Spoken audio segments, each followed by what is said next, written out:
నమస్కారం. ప్రేక్షకులందరికీ కూడా మహాశివరాత్రి శుభాకాంక్షలు. అన్ని పండుగలలో శ్రేష్టమైన విశిష్టమైన పండుగగా మహాశివరాత్రిని జరుపుకుంటాం. మరి అంతటి మహాశివరాత్రి వెనుక ఉన్న ఆధ్యాత్మిక రహస్యాన్ని ఈరోజు మనం బ్రహ్మకుమారి వసంతక్కయ్య గారి నుంచి తెలుసుకుందాం. ఓం శాంతి అక్కయ్య. ఓం శాంతి. దివ్య, మీకు మరియు ప్రేక్షకులందరికీ కూడా మహాశివరాత్రి శుభాకాంక్షలు. ఆ పరమశివుడు మీ పైన పూర్తి ఆరోగ్యము, ఐశ్వర్యము, ఆనందము, సుఖము అన్నీ కూడా ప్రసాదించని అని మా యొక్క శుభభావన.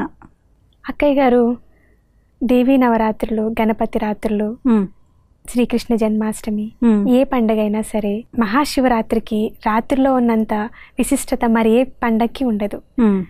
మరి ఈ మహాశివరాత్రికే ఇంత ప్రత్యేకత ఎందుకని అక్కయ్య గారు?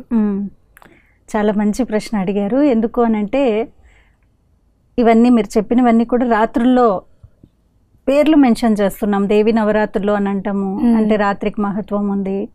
శ్రీకృష్ణుడు చెరసాలలో రాత్రి 12ంటికి జన్మించాడు అని కథలో విన్నాము. కృష్ణుడు కూడా అండ్ గణపతికి కూడా రాత్రుల్లోనే ఎక్కువగా మనం దర్శనాలు చేసుకోవడం అనేది ఇవన్నీ జరుగుతూ ఉన్నాయి. రాత్రులు చేస్తూ ఉన్నాము. కానీ మహాశివరాత్రి పేర్లోనే రాత్రి అనేటువంటి పదం ఉంది. ఒకటి, మనం మన ఇంట్లో పిల్లలు కానీ లేదు ఎవరైనా కానీ రాత్రిలో పుట్టినా కానీ ఇప్పుడు జన్మాష్టమిని దినంలో చేసుకుంటూ ఉన్నాం. పేర్లో ఎక్కడ లేదు రాత్రి అనేటువంటిది. కానీ ఆయన 12 గంటలకు చూపించినట్టే మనం కథలో విన్నాము కృష్ణుడు. కానీ రాత్రి అని అనలేదు. ఒక్క శివుడికి మాత్రమే ఎందుకు అంటున్నాము అని అంటే, వాస్తవంగా ఇది రాత్రి అని అంటే it's a symbol of the not only darkness. ఎందుకు అని అంటే రాత్రి అని అంటే కేవలం చీకటి అనే ఒకటే కాదు అర్థము. చీకటి దేనికి సింబలైజ్ చేస్తుంది? అదే అజ్ఞానానికి సింబలైజ్ చేస్తుంది. సో రాత్రి అని అంటే అజ్ఞానము. అందుకనే మనం తెలుగులో కూడా మాట్లాడేటప్పుడు అజ్ఞాన అంధకారాలు అని అంటున్నాము. అంటే అర్థం ఏంటి? అజ్ఞానం అనేటువంటిది కూడా చీకటి లాంటిది. ఎప్పుడైతే పరమాత్మ శివుడు నిరాకారుడు ఈ సృష్టి పైన అవతరిస్తారో అలాంటి రాత్రి సమయంలో అవతరిస్తారు. అంటే స్థూలంగా ఉన్నటువంటి పగలు రాత్రిలో రాత్రి కాదు, కానీ ఈ ప్రపంచమంతా కూడా అజ్ఞానంతో ఉంది. అజ్ఞానం అంటే ఏంటి? ఏది చెయ్యాలి, ఏది చేయకూడదు, ఎలా మాట్లాడాలి, ఎలా మాట్లాడకూడదు, ఎలా ఆలోచించాలి, ఎలా ఆలోచించకూడదు, నా సంబంధాలలో నేను ఎలా ఉండాలి, నా కమిట్మెంట్స్ ఏంటి, నేను ఎవరిని, ఎందుకు వచ్చాను, ఏమీ తెలియనటువంటి సమయం అదే అజ్ఞానం. బయట జ్ఞానం చాలా ఉంది, వికీపీడియా ఉంది, గూగుల్ ఉంది, అన్నీ ఉన్నాయి. కానీ అది కాదు వాస్తవంగా. అవన్నీ ఇన్ఫర్మేషన్ వరకు ఓకే. కానీ అసలైనటువంటి జ్ఞానం ఏదైతే ఉందో, ఆత్మజ్ఞానం ఏదైతే ఉందో, పరమాత్మ జ్ఞానం ఏదైతే ఉందో అది సత్యమైనటువంటి జ్ఞానము. అలాంటి జ్ఞానాన్ని ప్రసాదించేందుకు ఆయన కలియుగ రాత్రిలో వస్తారు. ఇక్కడ ఇంకొక రాత్రి కలియుగ రాత్రి అంటే మనందరికీ తెలుసు కలియుగం అనేటువంటిది ఇప్పుడు నడుస్తూ ఉండేటువంటి సమయము, సృష్టి యొక్క ఆఖరి సమయము. కలియుగం రాత్రిలో ఉన్నాము అనేటువంటిది ప్రతి ఒక్కళ్ళు ఒప్పుకుంటారు. మరి అలాంటి సమయంలో ఆత్మ అజ్ఞాన అంధకారంలో ఉన్న సమయంలో పరమాత్మ శివుడు ఈ సృష్టి పైన అవతరించిన దానికి గుర్తుగా మనం ఈ పండుగని మహాశివరాత్రిని జరుపుకుంటూ ఉన్నాము. అంటే ఈ రాత్రి ఎట్లాంటిది అంటే మహారాత్రి, అంటే కలియుగ రాత్రి అనేటువంటిది పోయేటువంటి సమయము. అలాంటి సమయంలో శివుడు అవతరిస్తారు కాబట్టి దీన్ని మహాశివరాత్రి అనడం జరుగుతోంది. రాత్రి యొక్క మహత్వాన్ని చాలా అద్భుతంగా వివరించారకే. అలానే మరే దేవతలకి కూడా పూర్తి రాత్రంతా కూడా అభిషేకాలు, ఉపవాసం, పూజలు చేయరు. ఒక్క మహాశివరాత్రి రోజున మాత్రమే ఎంతో నిష్టగా పూర్తి రాత్రంతా కూడా అభిషేకాలు చేస్తూ, ఉపవాసం ఉంటూ, పూజలు చేస్తూ భగవంతుడి సేవలో ఉంటారు. దీని యొక్క అర్థాన్ని కూడా వివరిస్తారా అక్కయ్య గారు? యాక్చువల్లీ కేవలం రాత్రి ఒకటే కాదు పూజ చేసింది, లేదు అభిషేకాలు చేసింది, ఇవన్నీ రోజంతా ఆ 24 గంటలు కూడా జరుగుతూనే ఉంది. సో ఇప్పుడు పేర్లోనే ఉంది రాత్రి అనేటువంటిది. దాంతో ముడిపడి ఉన్నది జాగరణ. అది మళ్ళీ చెప్దాము. కానీ మీరు అడిగినట్టు పరమాత్మ నిరాకారుడికి ఏమంటాము అంటే శివుణ్ణి అభిషేక ప్రియుడు అని అంటాము. ఆయనకు చాలా అభిషేకం అంటే ఇష్టము అని అంటున్నాము. మరి మీరు అన్నట్టు దేవీ దేవతలకు లేనటువంటి అభిషేకము లేదు పూజా విధానము శివ పరమాత్ముడికి ఉంది. దాంట్లో ముఖ్యంగా చూసినట్లయితే ఒకటి అభిషేకం గురించి చూసినట్లయితే అభిషేక ప్రియుడు నిరాకారుడు శివ పరమాత్ముడు. వాస్తవంగా శివ అనేటువంటి శబ్దానికి అర్థం ఏంటి అంటే శి అంటే పాపనాశనకారి, వా అంటే ముక్తిదాత అనే అర్థము. సో సంస్కృతంలో శివ అనేటువంటి పదము ఇది హిందూ రిలీజన్కి సంబంధించినటువంటిది కాదు, నిరాకారుడికి గుర్తుగా జ్యోతిర్బిందు స్వరూపుడికి గుర్తుగా అలా శివ అని అనటం జరుగుతోంది. మరి ఆయన సర్వుల పాపాలను హరించేటువంటి సమయంలో అంటే ఈ సమయంలో సర్వుల పాపాలను హరించడానికి వచ్చారు. అలాగే ముక్తి ప్రదాత కూడా, ఆత్మలందరినీ దుఃఖము అశాంతుల నుంచి విముక్తి చేస్తారు. అందుకనే ముక్తిదాత అని అనడం జరుగుతుంది. సో ఆయన ఇంత గొప్ప కర్తవ్యాన్ని చేసిన దానికి గుర్తుగా మనం ఆయనకి అభిషేకాన్ని చేస్తూ ఉన్నాము. సో ఈ అభిషేకం కూడా చాలా విశిష్టమైనటువంటి అభిషేకము. వేరే దేవీ దేవతలందరికీ పంచామృతాల అభిషేకం చేస్తారు, మంచి మంచి పూలతో అభిషేకం చేస్తున్నారు, అలంకరిస్తూ ఉన్నారు. కానీ శివ పరమాత్ముడికి మాత్రము కేవలం ఎక్కువగా నీళ్లతోనే అభిషేకం చేసినట్టు చూసాము. మరి ఇంకా ముఖ్యంగా చూసినట్లయితే శివుడి పైన జలపాత్రలో ధారా పాత్రలో ఒక చుక్క చుక్క చుక్క చుక్క నీళ్లు పడుతూ ఉన్నట్టు, రోజంతా పడుతున్నట్టు చూపించడం జరుగుతుంది. అవునా?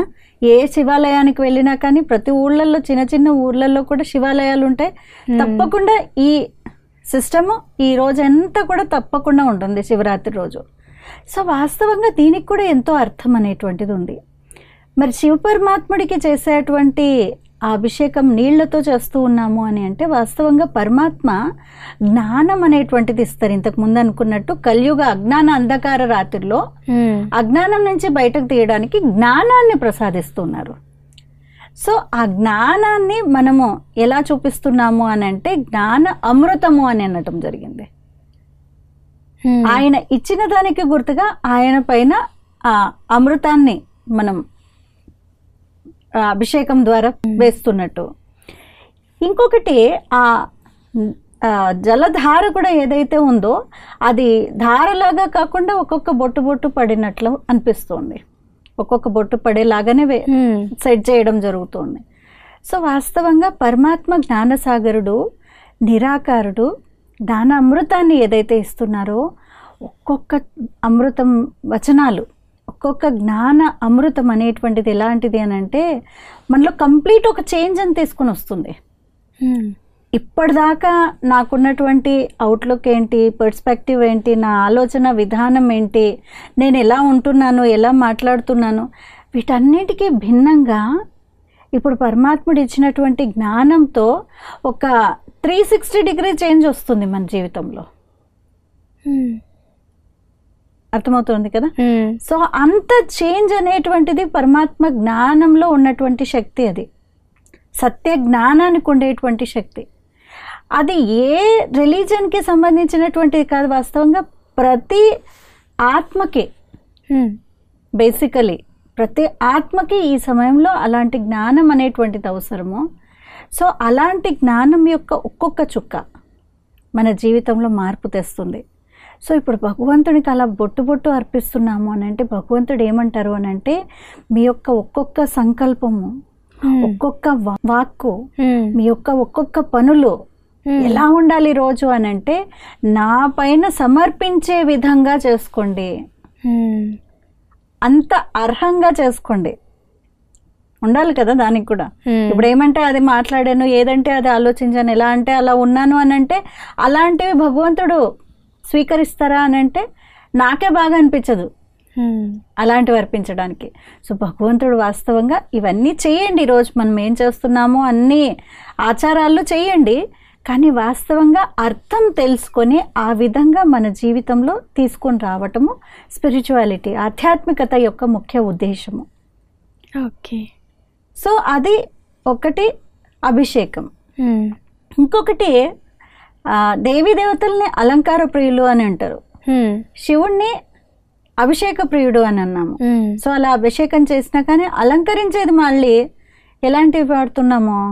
జిల్లేడు పువ్వులు, ఉమ్మెత్తు పువ్వులు, రకరకాల ఆకులతో అలంకరిస్తూ ఉంటాం. నాకేమనిపిస్తుందంటే అసలు ఈ పూలకి లేదు మారేడు దళాలు, బిల్వపత్రాలు వీటన్నిటికీ శివరాత్రితోనే మహత్వం వచ్చింది. లేదు అని అంటే సంవత్సరంలో వాటిని ఎవరిని చూడరు. అవునకే, కేవలం ఈ సమయంలో మాత్రమే శివుడికి అర్పించడానికి. అంటే ఈ స్పెషల్లీ జిల్లేడ పూలు ఇలాంటివన్నీ చాలా విషపూరితమైనటువంటి, రైట్? అవి ఎప్పుడు మనం వాడము, అవి టచ్ కూడా చేయము. కానీ శివుడికి అవన్నీ ఇష్టము అని అంటున్నాము. అదే దేవీ దేవతలకు మంచి సుగంధభరితమైనటువంటి పుష్పాలతో, గులాబీలనండి, మల్లెలు ఇలాంటివి, తామర పూలు ఇలాంటివన్నీ పెడతాము. కానీ శివుడికి మాత్రం ఇలాంటివి పెడుతున్నాము. ఎందుకు అని అంటే వాస్తవంగా ఈరోజు తండ్రి కదా పరమాత్మ శివుడు, ఆత్మలందరికీ తండ్రి. సో పిల్లలు ఎలా అయిపోయారు అని అంటే చాలా మిజరబుల్ కండిషన్లో ఉంది ఈరోజు ప్రపంచం అంతా. ఎలా ఉన్నారు అని అంటే విషపూరితమైనటువంటి సంస్కారాలు అయిపోయాయి. బయట విషయం కంటే ఎక్కువ ఇక్కడ ఏదైతే విషయం నడుస్తుంది కదా రోజంతా, వీళ్ళని ఎలా ఉండాలి, వీళ్ళని ఎలా మాట్లాడాలి, వీళ్ళని ఎట్లా దుఃఖ పెట్టాలి, వీళ్ళ పైన ముందుకెళ్తుంటే ఎలా అసూయపడుతూ ఉన్నాను, ద్వేషము, టెన్షన్లోకి రావడము, ఇవన్నీ ఏంటి విషమే కదా కదా. ఈరోజు మానవుడి యొక్క నేచరే చాలా విషపూరితంగా అయిపోయింది. అలాంటి ఆత్మల్ని కూడా పరమాత్ముడు స్వీకరిస్తారు. ఆయనకి ఎప్పుడు పక్షపాత ధోరణి లేదు.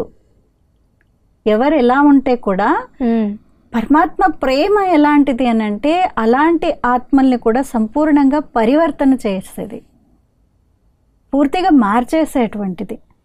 అవును కదా. పిల్లల్ని కూడా మీరు ఎక్కువగా ఏమైనా నేర్పించాలి అని అనుకోండి, ఒకటైతే కొట్టి తిట్టి అరిచి నేర్పించడము, రెండోది మీరు ఆ పాయింట్అవుట్ చేయకుండా వాళ్ళ యొక్క వీక్నెస్ ఏంటి, వాళ్ళు తప్పు చేసింది ఏంటి, చాలా ప్రేమను పంచారనుకోండి, అప్పుడు ఏం చేస్తారు? మారిపోతారు. మనకు అనుభవమే అది. సో పరమాత్మ టెక్నిక్ అది. ఎంత ప్రేమనిస్తారు, ఎట్లా స్వీకరిస్తారంటే ఎలాంటి వారినైనా కానీ ఎలాంటి పక్షపాత ధోరణి లేకుండా ఆ ఆత్మల్లో మళ్ళీ పరివర్తన అనేటువంటిది తీసుకొని వస్తారు. అలా సర్వుల్ని స్వీకరించేటువంటి గొప్ప హృదయం ఉండేటువంటి తండ్రి. అందుకనే పరమాత్ముడిని ఇలాంటి వాటిలన్నిటితో కూడా పూజించేసేసాము. అర్థము అందరినీ స్వీకరిస్తారు, అందరికీ ప్రేమను పంచుతారు, ఒకేలాగానే ఉంటారు, అందరికీ దారిని చూపిస్తారు, అందరికీ శక్తిని ఇస్తారు, నేర్పిస్తారు. అంతేకాని ఎప్పుడు ఎవరిని తిరస్కరించరు.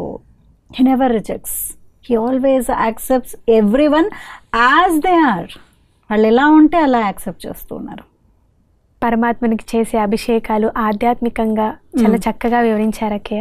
అలానే మనం ఆ భగవంతుడికి ఎందుకు ఉమ్మెత్తు పువ్వులు, జిల్లేడు పువ్వులతో పూజిస్తామని కూడా ఆధ్యాత్మికంగా చాలా చక్కగా వివరించారు. మరి అలానే ఆ పరమాత్ముని యొక్క యథార్థ పరిచయం, అలానే ఆయనకి భూమి మీద ఉన్న దివ్య కర్తవ్యాన్ని కూడా వివరిస్తారా? తప్పకుండా. ఎందుకు అనంటే తండ్రితో మనకి సంబంధం ఉంది అని అంటే, ఎవరితో అయినా కానీ ఒక ప్రేమ ఉంది అని అంటే దానికి బేసిస్ ఏంటి అని అంటే ఫస్ట్ వారి పరిచయం కావాలి ఎవరినైనా కానీ. ఆ తర్వాత వారితో ఏదో ఒక సంబంధాన్ని జోడించాలి. మూడో ఆధారం ఏంటి ఎవరినైనా గుర్తు చేయడానికి అని అంటే వారితో ఏదైనా ప్రాప్తులు కలగాలి. నాలుగోది వాళ్ళపైన ప్రేమ ఉండాలి. అప్పుడు ప్రేమ ఉంటుంది. ఇవన్నీ ఉంటే అప్పుడు ప్రేమని ఏర్పాటు చేసుకోగలుగుతాము. బట్ పరమాత్ముడి గురించి సంవత్సరం అంతా మనం ఎట్లయినా ఉండని ఆ ఒక్కరోజు శివరాత్రి రోజు మాత్రం చేస్తే చాలే అని అనేసుకుంటూ ఉన్నాము. కానీ ఆయన సత్యమైన పరిచయమే తెలీదు. మీరు అడిగినట్టు కర్తవ్యాలు ఏంటి అని. మానవ మాత్రలకు ఉండేటువంటి పేర్లు, కర్తవ్యాలు వేరుగా ఉండొచ్చు కదా. కొంతమంది శాంతి అనేటువంటి పేరు పెట్టుకోవచ్చు, కానీ చాలా అశాంతిలో ఉండొచ్చు. సరస్వతి అనే పేరు పెట్టుకోవచ్చు, ఒక అక్షరం ముక్క కూడా రాకుండా ఉండొచ్చు. లక్ష్మి అనే పేరు పెట్టుకొని కటక దరిద్రంలో ఉండేటువంటి వాళ్ళు ఉన్నారు. సో మానవ మాత్రలకు ఉండేటువంటి పేర్లు ఏవైతే ఉన్నాయో వాటిని పేర్లు, లక్షణాలు ఒకటేగా లేవు. అవునకే గారు. కానీ పరమాత్ముడు ఎందుకు మనకంటే భిన్నము అని అంటే ఆయన యొక్క పేర్లు, ఆయన చేసేటువంటి కర్తవ్యాలు లక్షణాలు ఒకేలాగా ఉన్నాయి. అందుకనే వాటిని కర్తవ్య నామవాచకాలు అని అనడం జరుగుతుంది. యాట్రిబ్యూషనల్ నేమ్స్ పరమాత్మకు ఉండేవి. ఆయన యాటిట్యూడ్ ఏంటి, ఆయన యాట్రిబ్యూట్స్, ఆయన యొక్క లక్షణాలు ఏంటి అనేటువంటివి కనిపిస్తాయి దాంట్లో. సో అలా వాస్తవంగా ఎన్నో పేర్లు పెట్టేశాం మనకి, కానీ వాస్తవంగా అన్నిటికీ కూడా మీనింగ్తో పెట్టాము.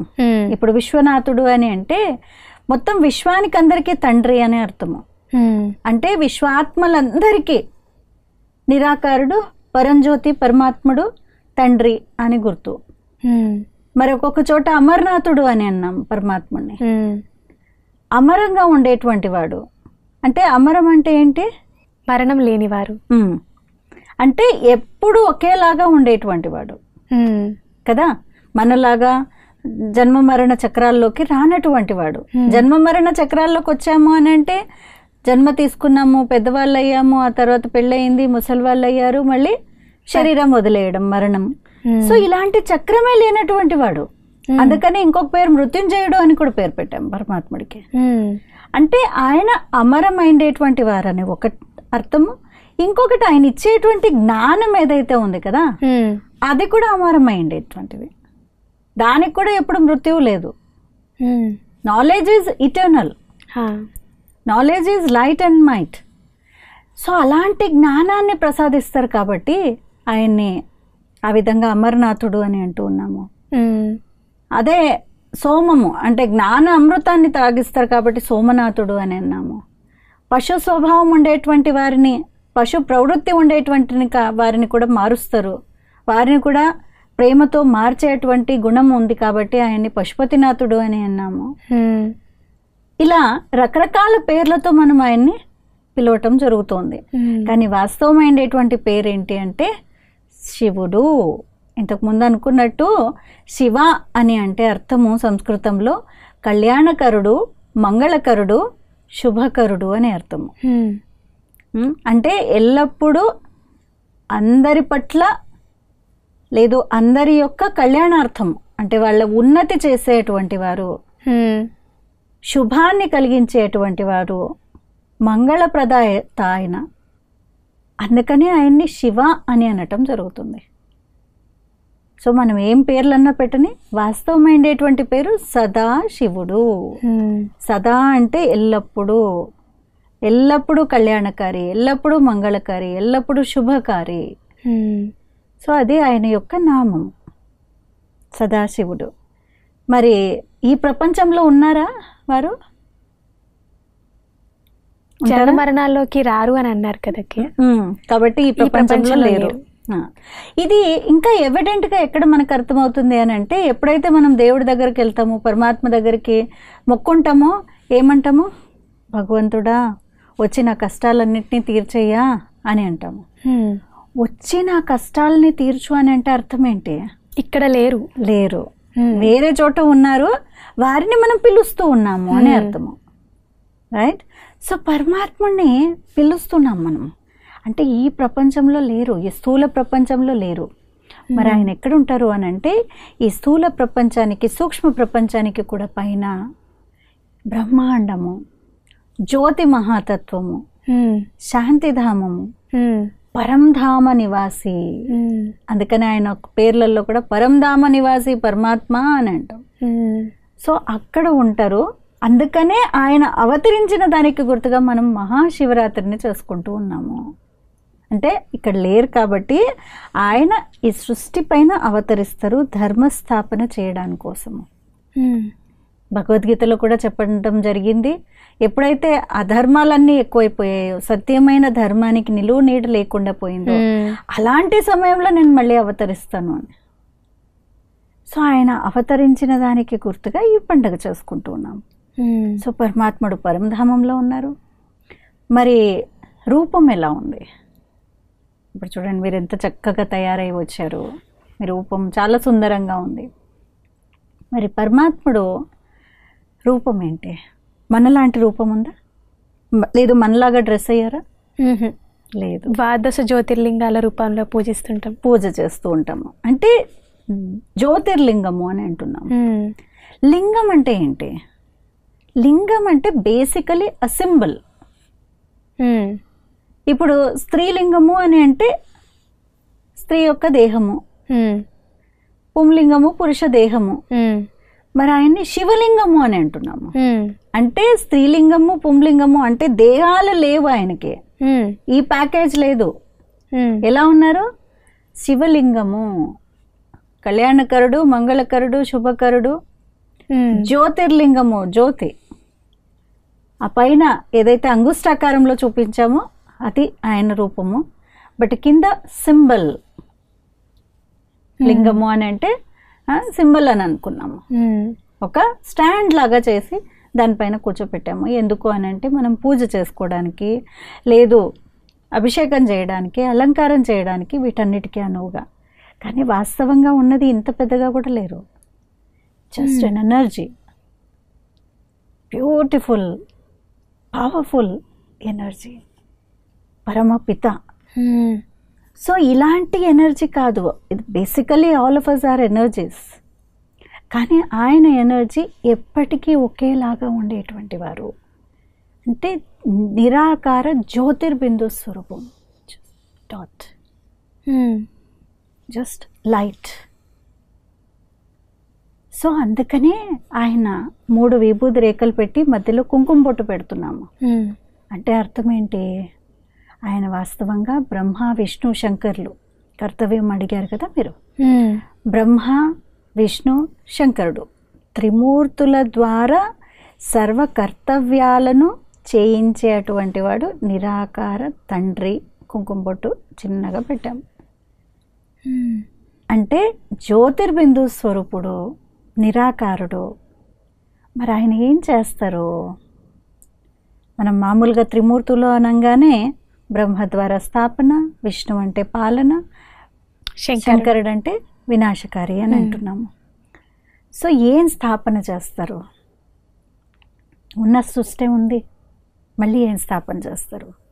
వాస్తవంగా ఆయన చేసేటువంటి స్థాపన ఏంటి అని అంటే సత్యధర్మ స్థాపన. అది ఎక్కడ చేయాలి? ధర్మస్థాపన ఎక్కడ చేయాలి? ఎక్కడో వేరే చోట కాదు చేసేది. ఫస్ట్ సత్యమైనటువంటి ధర్మం నా మనసులో శాంతిగా ఉండేది, ప్రేమగా ఉండేది, ఆనందంతో ఉండేది. ఏ పని చేస్తున్నా కానీ ఎలా ఆలోచించాలి, ఎలా వ్యవహారం చేయాలి, నా బిహేవియర్ ఎలా ఉండాలి, ఇది సత్యమైనటువంటి జ్ఞానము, సత్యమైనటువంటి ఆత్మధర్మం ఇది. ఆ ధర్మాన్ని ఫస్ట్ మనము స్థాపన చేసుకోవాలి మన లోపల. ప్రతి ఒక్కళ్ళు అలా చేశారనుకోండి, అదే సృష్టి పరివర్తన. అంతేనా? ప్రతి ఒక్కళ్ళు మారితే, ప్రతి ఒక్కళ్ళు అలా ఆలోచిస్తే, ప్రతి ఒక్కరూ వాళ్ళ లోపల ఇలాంటి భావనలు తీసుకొచ్చి మార్పు తీసుకొని వస్తే అప్పుడు అది సత్యధర్మ స్థాపన అయింది. బ్రహ్మ యొక్క తనువులో వచ్చి ఇలా సత్యధర్మ స్థాపన చేశారు. రెండోది, మరి పాతవి ఏవైతే ఉన్నాయో అవన్నిటిని వినాశనం కూడా చేయాలి కదా. సో శంకరుని రూపంలో మన లోపల ఉన్నటువంటి ఆసురీ గుణాలు, మన లోపల ఉన్నటువంటి తక్కువలు, వీక్నెసెస్ అనండి, లేదు మన లోపల ఉన్నటువంటి వికారాలు, అవన్నీ ఉన్నప్పుడు సత్యధర్మం నిలుస్తుందా? పాల గిన్నెలో పాలు పోయాలని అంటేనే కడుగుతాం. ఎన్నిసార్లు కడుగుతాము, అప్పుడు పాలు విరక్కుండా ఉంటాయి అని అంటాము. మరి భగవంతుడి యొక్క సత్య జ్ఞానం, సత్య ధర్మం నా లోపల స్థాపన చేసుకోవాలి అని అంటే ఇలాంటి చెత్త చెదారము, పాత దుఃఖము, కష్టము, టెన్షను, స్ట్రెస్ ఇవన్నీ ఉంటే, ఈర్ష ద్వేష అసూయాలు ఉంటే పరమాత్మ జ్ఞానం నిలుస్తుందా? సో పరమాత్మ ఏమంటున్నారంటే శంకరుని రూపంలో మీ లోపల ఉన్నటువంటి చెడుని భస్మం చేయండి, అప్పుడు పాలన జరుగుతుంది. దేని పాలన చేయాలి? మంచి గుణాలు ఏవైతే ఉన్నాయో, స్వధర్మం ఏదైతే ఉందో, సత్యధర్మం అని అన్నాము, దాని యొక్క పరిపాలన కూడా చాలా అవసరము. సో ఈ 3 కర్తవ్యాలు పరమాత్ముడు నిరాకారుడు బ్రహ్మ విష్ణు శంకరుడి ఆధారంగా చేయిస్తారు. అందుకని ఆయన్ని త్రిమూర్తి శివుడు అని అన్నాము. అందుకనే భక్తి మార్గంలో కూడా మనం చెప్పేప్పుడు బ్రహ్మదేవతాయ నమః, విష్ణుదేవతాయ నమః, శంకర దేవతాయ నమః, ఆ తర్వాత శివ పరమాత్మాయ నమః అని అన్నాము. అంటే వీళ్ళందరూ దేవతలు, బ్రహ్మ విష్ణు శంకర్లు దేవతలు, కానీ శివుడు పరమాత్మ అని అంటున్నాము. అందుకనే దానికి గుర్తుగా భగవంతుడిని మనం గాడ్ అని అంటున్నాము. జీ జనరేటర్, ఓ ఆపరేటర్, డి డెస్ట్రాయర్. దేన్ని చేస్తున్నారు? స్థాపన, పాలన, వినాశనం అనేటువంటిది అర్థం చేసుకోండి ఈ సమయం అన్నమాట.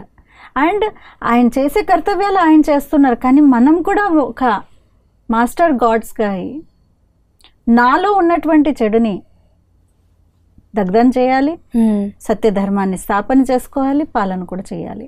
అది ఈ సమయంలో మనం ప్రాక్టికల్గా స్పిరిచువాలిటీ ద్వారా మనం చేయగలుగుతూ ఉన్నాము. చాలా థ్యాంక్ యూ అక్కయ్య గారు. పరమాత్ముని యొక్క యథార్థ పరిచయం, అలానే ఆయన యొక్క దివ్య కర్తవ్యాన్ని త్రిమూర్తుల యొక్క పాయింట్ ఆఫ్ వ్యూలో కూడా చెప్పారు. అలానే అక్కయ్య గారు మహాశివరాత్రి రోజున పూర్తి రోజంతా కూడా ఉపవాసం ఉంటూ రాత్రంతా జాగరణ చేస్తారు. మరి దీని యొక్క అర్థాన్ని కూడా వివరిస్తారా? తప్పకుండా. శివరాత్రి అనగానే మనం చేసేటువంటి ముఖ్యమైనటువంటి కర్తవ్యాల్లో ఒకటి అభిషేకం అని చెప్పుకున్నాం మొదట్లోనే, రెండోది ఉపవాసము, మూడోది జాగరణ, 4 పవిత్రత వ్రతాన్ని పాటించటము, అంటే బ్రహ్మచర్య వ్రతాన్ని పాటించటము. ఈ 4 చాలా ముఖ్యమైనటువంటివి. సో అన్ని పండుగలకి ఎన్నో వెరైటీలు చేసుకొని మరీ తింటాము, కానీ శివరాత్రికి చేసేటువంటి మెయిన్ ప్రక్రియ ఏంటి అంటే ఉపవాసం. సో ఉపవాసము అని అంటే కేవలం ఏం తినకుండా ఉండటము అదొకటేనా? అసలు దానికి అర్థం ఏంటి అనేటువంటిది చాలా ముఖ్యమైనటువంటిది. ఎందుకు అని అంటే ఉపవాసము అని అంటే వాస్తవంగా సంస్కృత అర్థం తీసుకున్నట్లయితే ఉప అంటే సమీపంగా, వాసము నివసించటము. సో సంవత్సరంలో ఒక్కరోజైనా భగవంతుడికి సమీపంగా నివసించటము, అది ఉపవాసము.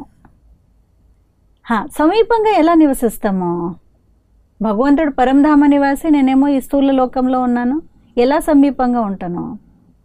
నా ఆలోచనల ద్వారా, నా బుద్ధి ద్వారా, నా కర్తవ్యాల ద్వారా భగవంతుడికి దగ్గరగా, ఆయనకి ప్రియమయ్యే విధంగా చేసేటువంటి ఆలోచనల ద్వారా నేను ఆయనకు దగ్గరగా సమీపంగా ఉండడానికి గుర్తుగా ఉపవాసము. సో అలా చాలా అలర్ట్గా మంచి ఆలోచనలు, సాత్విక ఆలోచనలతో, సాత్వికమైనటువంటి విధానంతో రోజంతా ఉండాలి అని అంటే ముఖ్యమైనటువంటిది ఏంటి అంటే మనం తినేటువంటి, భుజించే ఆహారం యొక్క విషయము.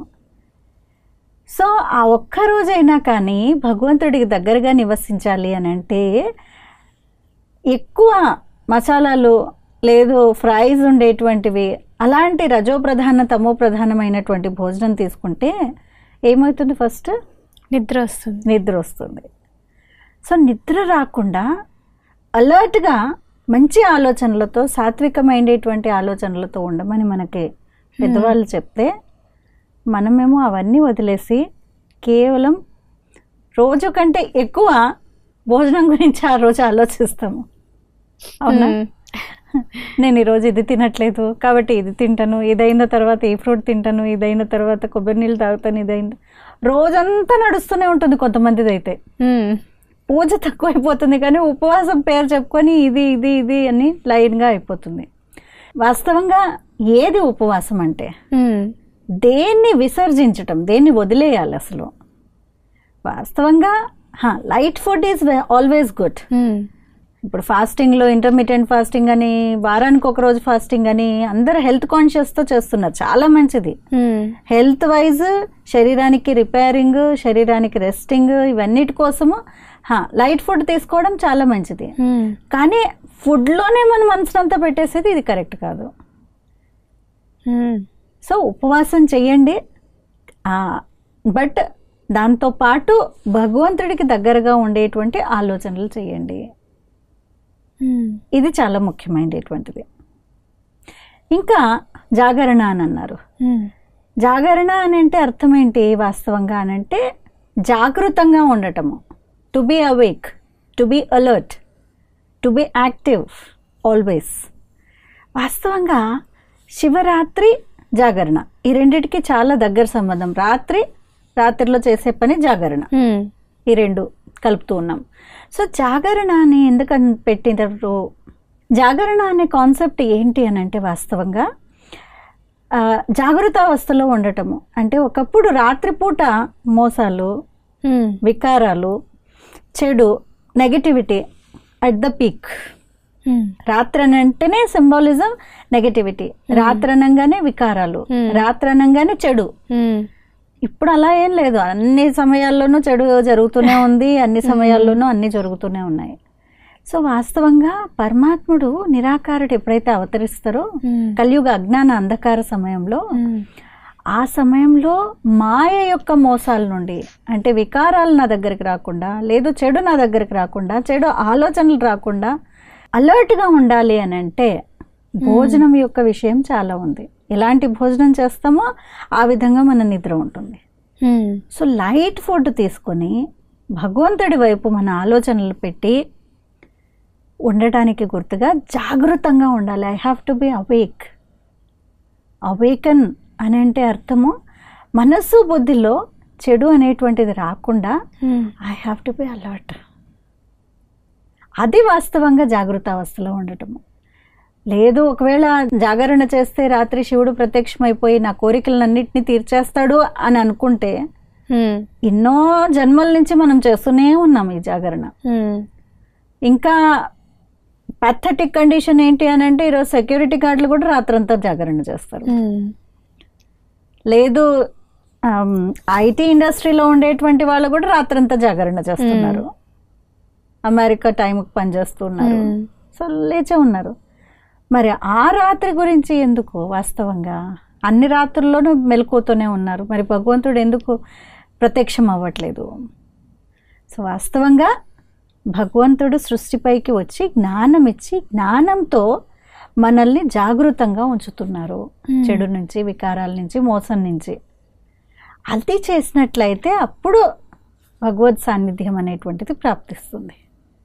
అప్పుడు మనం శివ పరమాత్ముడికి ఇష్టమయ్యే విధంగా మనం చేయగలుగుతాము. సో వాస్తవంగా అలాంటి జాగరణ, అలాంటి జాగృత అవస్థ ఆత్మ ఉండాలి. అది వాస్తవ జాగరణ. నిద్రపోకుండా 3-4 సినిమాలు చూసేసామండి రాత్రంతా. ఎవరు ప్రత్యక్షమయ్యారు? సినిమాలు యాక్టర్స్ ప్రత్యక్షమయ్యారా, శివుడు ప్రత్యక్షమయ్యాడా మరి కదా? సో మనము ఆచారాలు చేస్తున్నాము, ఆచారాల వెనుక ఉండేటువంటి అర్థము, పరమార్థము, భావం తెలియకుండా కేవలం ఆచారాలు మాత్రమే చేస్తున్నాము. సో ఇది మనము ఈ ప్రోగ్రాం ద్వారా ఏం తెలియపరుస్తున్నాము అని అంటే ఆచారాలన్నింటినీ చేయండి, కానీ అర్థసహితంగా చేయండి. అందుకనే అర్థం లేనిది వ్యర్థము అని అన్నారు. సో అలాంటి వ్యర్థంగా పోకుండా అర్థసహితంగా చేయండి అని చెప్పడానికే ఇవన్నీ చేస్తున్నాము. ఈ ఉపవాసాలు, జాగరణ వెనుక ఉన్న పరమార్థాన్ని వివరించారు. అలానే మహాశివుణ్ణి సత్యం, శివం, సుందరం అని మహత్వం చేస్తూ ఉంటాం. దీని యొక్క నిగూఢత కూడా వివరిస్తారా అక్కయ్య గారు? తప్పకుండా. భగవంతుడికి మనం ఇంతకు ముందు అనుకున్నట్టు సహస్రనామధారి ఎన్నో పేర్లు అయితే ఉన్నాయి, కానీ అన్నిటికీ అర్థాలు ఉన్నాయి. కానీ నాకు పర్సనల్గా చాలా ఇష్టమైనటువంటి మహిమ ఏంటి అంటే సత్యం, శివం, సుందరం. సో ఇంతకుముందు అనుకున్నట్టు శివ అని అనగానే సదాశివుడు అంటే సదా ఎల్లప్పుడూ ఉండేటువంటి వాడు. ఎల్లప్పుడూ ఉండటము అనే దాన్ని ఏమన్నామంటే సత్, ట్రూత్, సత్యము. సత్యం అంటే ఏంటి? ఎల్లప్పుడూ ఉండేది, అవినాశి, నశ్వరం కానటువంటిది, వినాశనం కానటువంటిది. సో శివుడు సత్యము అంటే హీఈస్ ట్రూత్ఫుల్. ఆయన చెప్పేటువంటి జ్ఞానం హైయెస్ట్, ఆయన చెప్పేటువంటి జ్ఞానం అందరికీ అప్లికబుల్. అండ్ దాంతోపాటు ఆయన సత్యమైనటువంటి వాడు అంటే అర్థము ఆయన ఎల్లప్పుడూ అవినాశిగా ఉండేటువంటి వారు. ఆయన శివుడు, నిరాకారుడు, జ్యోతిర్బిందు స్వరూపుడు, లేదు కళ్యాణకరుడు, మంగళకరుడు, శుభకరుడు శివ. మరి సుందరం, మరి ఆ లింగంలో ఏం సుందరం ఉంది, ఏం సౌందర్యం ఉంది. దేవి దేవతల కన్నా అయితే చాలా మంచి అలంకారం చేసి సౌందర్యంగా ఉన్నారు అని అమ్మవారికి సౌందర్య లహరి కూడా పాడుతూ ఉన్నారు. మరి శివుడిలో ఏం సుందరత ఉంది? ఏమీ లేదు చూడండి అసలు. కానీ ఆయన్ని శివ అని అంటున్నాము, సుందరం అని అంటున్నాము.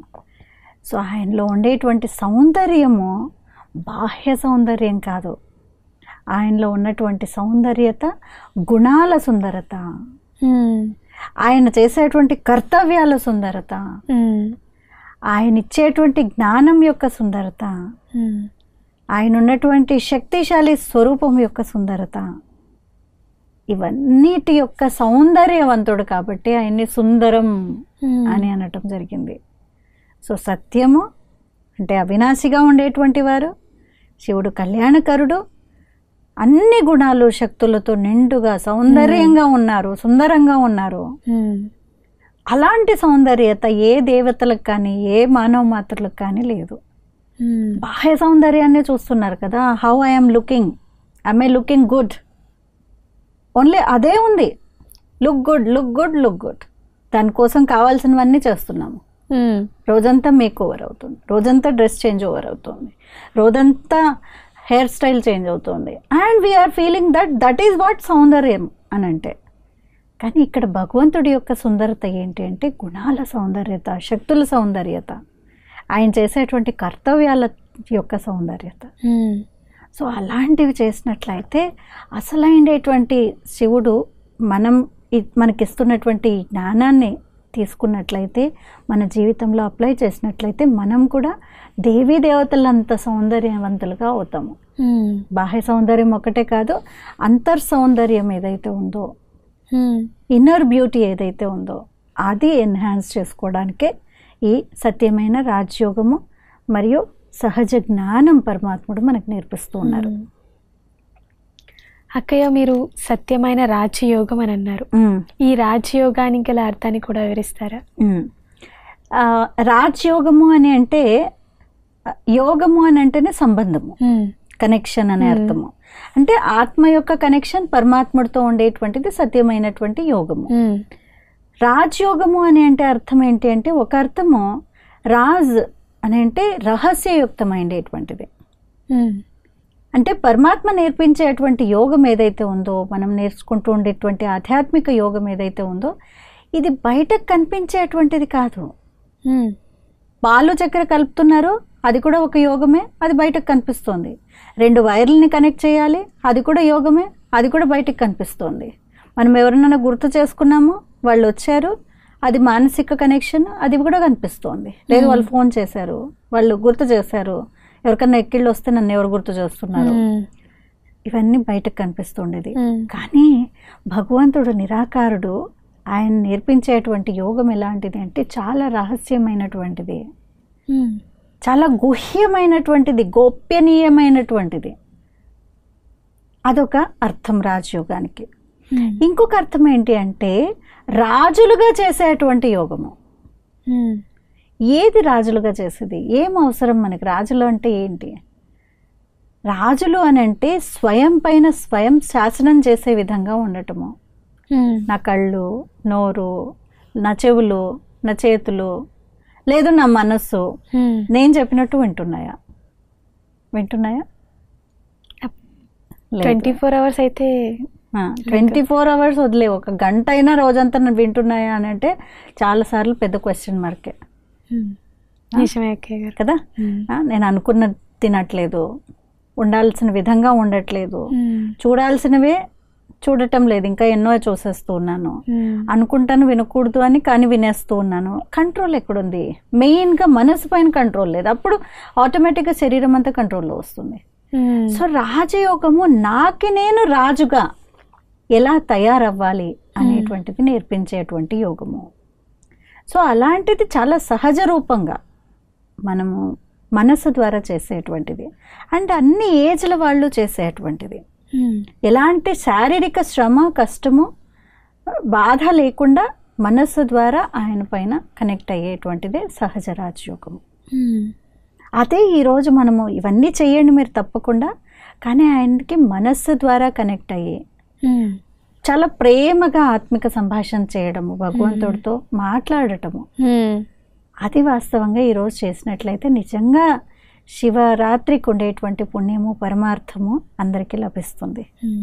మహాశివరాత్రి యొక్క ఆధ్యాత్మిక రహస్యాన్ని, అలానే మహాశివరాత్రి రోజున మనం చేసుకునే ఉపవాసాలు కానివ్వండి, ఆ పూజలు కానివ్వండి, అభిషేకాలు కానివ్వండి, వీటి వెనుక ఉన్న ఆధ్యాత్మిక రహస్యాన్ని చాలా చక్కగా వివరించారు అక్కయ్య.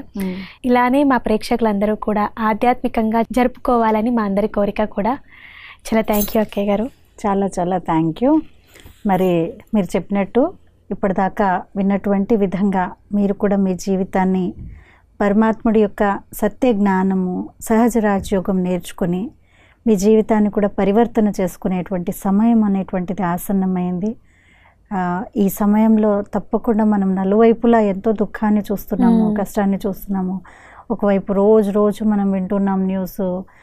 నిన్న ఒక చోట భూకంపం వచ్చింది, 4 రోజుల క్రితం ఒక చోట వచ్చింది, లేదు యుద్ధం జరుగుతోంది, ఇంకొక చోట ప్రకృతి వైపరీత్యాలు సంభవిస్తున్నాయి, ఇంకొక చోట లేయింగ్ ఆఫ్ నడుస్తోంది, అన్ని కంపెనీస్లు తీసేస్తూ ఉన్నారు. దుఃఖం పెరిగిపోతుంది, కష్టాలు పెరిగిపోతూ ఉన్నాయి. రాను ఇంకా ఎక్కువైతాయా తక్కువైతాయా? ఏవి తక్కువ కదా. It never will go back, time never go back. So ఇంకా పెరిగేటువంటి సమయంలో మనల్ని మనము ఎంపవర్డ్గా ఉంచుకోవాలి, మనల్ని మనము శక్తివంతంగా ఉంచుకొని ఏ పరిస్థితుల్లో కూడా చలించకుండా ఉండాలి అని అంటే తప్పకుండా ఆ జ్ఞానాన్ని, ఆయన నేర్పించేటువంటి యోగం ఏదైతే ఉందో నేర్చుకున్నట్లయితే చాలా మంచి భవిష్యత్ అనేటువంటిది మనకు కూడా ఉంటుంది. సో అలాంటి మంచి భవిష్యత్తు, ఆరోగ్యంతో, ఐశ్వర్యంతో, సకల ప్రాప్తులతో అందరూ ఉండాలని, ఆ శివ పరమాత్ముడి యొక్క కృప అందరిపైన ఉండాలని మా యొక్క శుభ భావన, శుభ కోరిక కూడా. తప్పకుండా జరుపుకోండి పండుగ, కానీ అర్థవంతంగా జరుపుకోండి. అప్పుడు దాని యొక్క పరమార్థము, దాని పుణ్యం అనేటువంటిది ఉంటుంది. మీకు కూడా మరొకసారి ప్రేక్షకులందరితో పాటు మహాశివరాత్రి పండుగ శుభాకాంక్షలు. Thank you. విన్నారు కదా, ఇలాంటి మరిన్ని ఆధ్యాత్మిక రహస్యాలన్నీ కూడా తెలుసుకోవడానికి శాంతి సరోవర్ హైదరాబాద్ యూట్యూబ్ ఛానల్ని సబ్స్క్రైబ్ చేయండి. అలానే ఈ వీడియోని లైక్ చేయండి, షేర్ చేయండి. నమస్తే.